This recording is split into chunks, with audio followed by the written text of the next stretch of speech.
Welcome to the 1 Minute Apologist. We interview the world's leading apologists to provide credible answers to curious questions.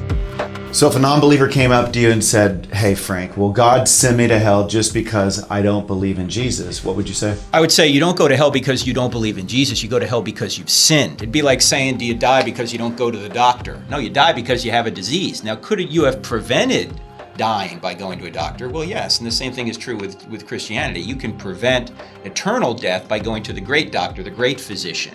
So no, it's not just you because you don't believe in Jesus, it's because you've sinned. It turns out that Jesus is the only way to salvation because he's the only one that has paid the price for our sin, because we can't pay it ourselves. We're sinners. He's the perfect substitute that has paid for our sins for us, so we need to trust him on that.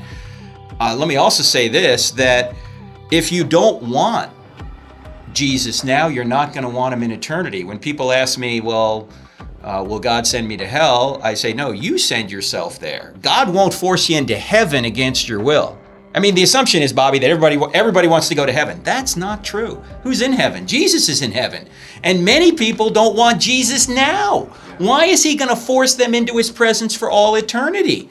Look, if God exists, and he does, if there is an afterlife, there is, there's only two possible destinations. You're either going to be with God in the afterlife, that's heaven, or you're going to be separated from God in the afterlife, that's hell. Now, you say, well, hell might not be so bad. Well, think about it this way.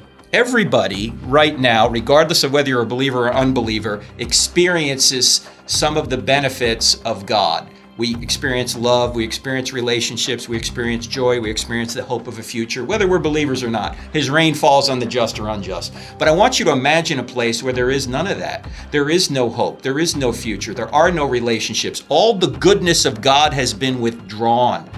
There's nothing but stone cold, narcissistic self-absorption. That's what the Bible means by hell. It's separation from God. And the reason there's a separation from God is because God respects your free choice. If you don't want him now, you're not going to want him in eternity.